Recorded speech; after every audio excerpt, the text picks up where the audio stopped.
ನಮ್ಮ ದೇಶ ಜಗತ್ತಲ್ಲೇ 5ನೇ ಅತಿ ದೊಡ್ಡ ಶ್ರೀಮಂತ ದೇಶ. 2014ರಲ್ಲಿ ನಾವು ಜಗತ್ತನೇ 10ನೇ ಅತಿ ದೊಡ್ಡ ಶ್ರೀಮಂತ ದೇಶ ಆಗಿದ್ವಿ.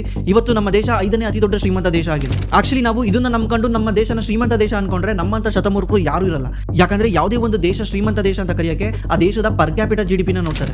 ವರ್ಲ್ಡ್ ಬ್ಯಾಂಕ್ ನ ಪ್ರಕಾರ ಯಾವುದೇ ಒಂದು ಕಂಟ್ರಿ ಶ್ರೀಮಂತ ಕಂಟ್ರಿ ಅಥವಾ ಡೆವಲಪ್ಡ್ ಕಂಟ್ರಿ ಆಗಿರಕ್ಕೆ ಆ ಕಂಟ್ರಿಯ ಆವರೇಜ್ ಪರ್ ಕ್ಯಾಪಿಟಲ್ ಇನ್ಕಮ್ $15,000 ಇರಬೇಕು. ಅಂದ್ರೆ ಆ ದೇಶದ ಪ್ರತಿಯೊಬ್ಬ ವ್ಯಕ್ತಿ ವರ್ಷಕ್ಕೆ 12 ಲಕ್ಷ ದುಡಿತಾ ಇರಬೇಕು. ನಮ್ಮ ಇಂಡಿಯಾದಲ್ಲಿ ಇವಾಗ $2,400 ಇದೆ. ಅಂದ್ರೆ ನಮ್ಮ ದೇಶದಲ್ಲಿ ಪ್ರತಿಯೊಬ್ಬ ವ್ಯಕ್ತಿ ವರ್ಷಕ್ಕೆ 2 ಲಕ್ಷ ದುಡಿತಾ ಇದ್ದಾರೆ. ನೀವು ಜಸ್ಟ್ ಸಣ್ಣ ಸಣ್ಣ ಕಂಟ್ರಿಗಳನ್ನ ನೋಡಿದ್ರೆ ಅಂದ್ರೆ ಐಸ್ಲ್ಯಾಂಡ್, ಐರ್ಲ್ಯಾಂಡ್, ಸಿಂಗಾಪುರ್, ಕಟಾರು ಈ ಕಂಟ್ರಿಗಳಲ್ಲಿ ಜನಸಂಖ್ಯೆ ತುಂಬಾ ಕಮ್ಮಿ ಇದ್ದಾರೆ. ಮತ್ತೆ ಇದು ಸಣ್ಣ ಕಂಟ್ರಿ. ಅಲ್ಲಿನ ಪರ್ ಕ್ಯಾಪಿಟಲ್ ಇನ್ಕಮ್ $1 ಲಕ್ಷ ಗಿನ್ನ ಜಾಸ್ತಿ ಇದೆ. ಅಂದ್ರೆ ಅಲ್ಲಿನ ಅವರೇಜ್ ಒಬ್ಬ ವ್ಯಕ್ತಿ ವರ್ಷಕ್ಕೆ 85ರಿಂದ 90 ಲಕ್ಷ ದುಡಿತಾ ಇದ್ದಾರೆ. ನಮ್ಮ ಇಂಡಿಯನ್ ಗೌರ್ಮೆಂಟ್ ಕೂಡ ಟಾರ್ಗೆಟ್ ಇದೆ ನಮ್ಮ ದೇಶನ 2047 ವರ್ಷಕ್ಕೆ $30 ಟ್ರಿಲಿಯನ್ ಎಕಾನಮಿ ಮಾಡ್ತೀವಿ ಅಂತ. ಇದಾಗಬೇಕಂದ್ರೆ ನಮ್ಮ ದೇಶದ GDP ವರ್ಷ 7ರಿಂದ 10% ಗ್ರೋತ್ ಆಗಬೇಕು ನೆಕ್ಸ್ಟ್ 23 ವರ್ಷ. ಇದು ಸಾಧ್ಯ ಆಗುತ್ತಾ? ಇದ್ರ ಬಗ್ಗೆ ಏನನ್ಸುತ್ತೆ ಕೆಳಗಡೆ ಕಾಮೆಂಟ್ ಮಾಡಿ.